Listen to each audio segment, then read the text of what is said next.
मैं चाहता हूं मेरा देश का हर कोना मेरे लिए देश ही है। मोदी जी, दो सवाल G20 को लेकर मैं पूछना चाहती थी आपसे। एक तो वो जो क्लासिक शॉट था ना, वो प्रेसिडेंट बाइडेन और प्रिंस सलमान जो हैंडशेक वाला जो शॉट, उसके बारे में एक। दूसरा, वेस्टर्न मीडिया में बहुत से आर्टिकल्स आते थे उस वक्त कि कोई कंसेंसस होगा नहीं, डिक्लेरेशन होगा नहीं, पर हो गया डिक्लेरेशन। तो ये दो, इन दोनों चीज़ों की बैक स्टोरी बताइए। एक तो आपने वो हैंडशेक कैसे करवाया, और दूसरा डिक्लेरेशन कैसे हुआ? एक ग्लोबल गुड जब उसके लिए काम करते हैं और अपने निजी कोई इफ्स एंड बट्स नहीं होते हैं, तो आप दुनिया को ऑन बोर्ड ले सकते हैं। और मेरी कोशिश ये थी कि मुझे बताइए भाई, आखिरकार ये G8 और G20 पैदा कैसे हुआ। जिन मुद्दों को लेकर के पैदा हुआ तो उस मुद्दों से हटना नहीं चाहिए, और उसमें सब मेरे से कन्विंस हुए, सब लोग कन्विंस हुए। कुछ लोगों से मुझे व्यक्तिगत बातचीत करने की जरूरत थी, मैंने वो भी किया। कुछ शब्दों की किसी के आग्रह रहते थे, उनको मैंने समझाने का प्रयास किया। दूसरा, मेरा इरादा था कि मैं लास्ट डे लास्ट सेशन में नहीं करूंगा, मैं इसको इतना जल्दी करूंगा कि लोग सरप्राइज कर जाएंगे। और इसलिए मैंने दूसरे ही दिन पहले ही सत्र में डिक्लेरेशन वाला काम पूरा कर दिया। तो जो नेगेटिव अनुमानों के आधार पर सारा G20 घसीटने की कोशिश होती थी, मैं इसको किसी भी हालत में चौंका देना चाहता था। तो दैट वाज माय स्ट्रेटेजी, और वो स्ट्रेटेजी सफल हुई। और मुझे खुशी है, जहाँ तक दुनिया के उन देशों को क्यों लाए साथ, कैसे लाए। देखिए, सिल्क रूट की चर्चा हम बहुत समय से सुनते आए हैं।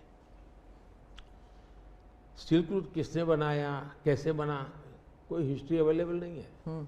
तो सिल्क रूट चल पड़ा और यानी इवॉल्व हुआ धीरे धीरे। हम लोगों ने ये जो IMEC की दिशा में हम गए हैं, ये बहुत बड़ा गेम चेंजर बनने वाला है, और आने वाले हजारों साल उसका इम्पैक्ट है। जैसा सिल्क रूट का इम्पैक्ट हजारों साल रहा, वैसा इसको इम्पैक्ट रहने वाला है। और उसमें मैं सबको विश्वास हुआ कि भाई हाँ, ये तरीका है। उसमें गल्फ कंट्रीज का भी पॉजिटिव और प्रोएक्टिव रोल था।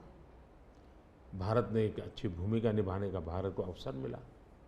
US, यूरोप हमारे साथ थे, और सबको लगा कि एक कॉन्क्रीट पॉजिटिव आउटकम निकलेगा, तो हम उसको लेकर के मिलते थे।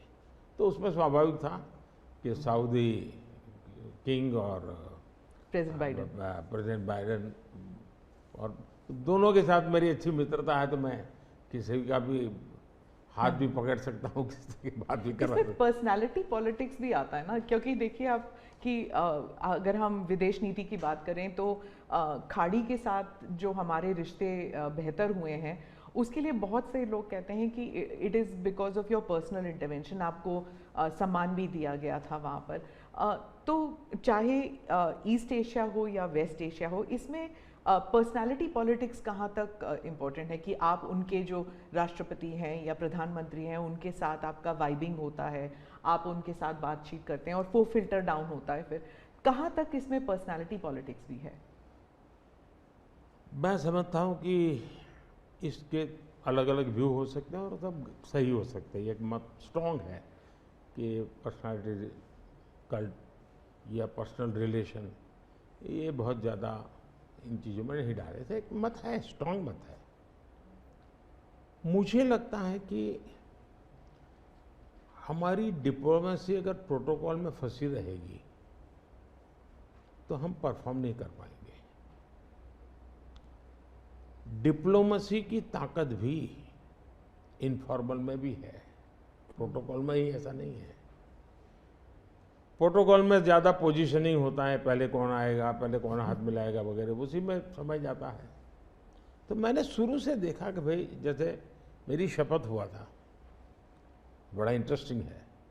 मैंने तय किया कि मैं सार्क देशों को 2014 की शपथ। हाँ, 2000 पहली बार पहली बार सार्क देशों को बनाने का मेरे मन में विचार आया। और उसके पीछे कारण ये था क्योंकि मेरा चुनाव प्रचार में मुझ पर आरोप एक ही था कि ये मोदी तो एक राज्य से आया है, ये देश की राजनीति क्या समझेगा, विदेश नीति क्या समझेगा, ये तो डुबो देगा।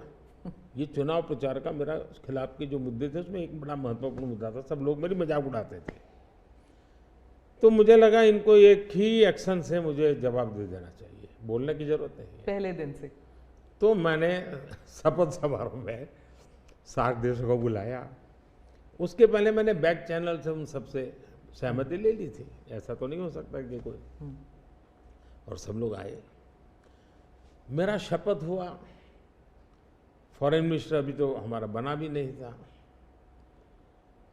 और मैं इन सारी चीज़ों से बिल्कुल नया था, बिल्कुल अनभिज्ञ था, लेकिन बायलैटरल सबके साथ होना था। जब हम लोग हैदराबाद हाउस में गए तो मुझे समझाया सब प्रोटोकॉल वालों को, सब ऐसा होगा, वो आएंगे, आप ऐसा कहेंगे सर। जब समय हुआ आना शुरू, मैंने कहा ऐसा करो मैं बाहर जाता हूँ उनको लेने के लिए। तो सारी सिस्टम हिल गई थी कि यार अपने प्रधानमंत्री गेट पर जाएंगे। सारी मेरी एमईए की प्रोटोकॉल की जो दुनिया थी ना, उसके लिए वो पहला ही दिन बड़ा गजब होता, और मेरे लिए वो एक एक्शन सारे मेरे दरवाजे खोल दिए थे। और इसलिए मैं प्रोटोकॉल में बंधने के बजाय परफॉर्मेंस पर फोकस करके डिप्लोमेसी के लेवल को शिफ्ट करने का प्रयास किया, और उसमें मुझे सफलता मिली है।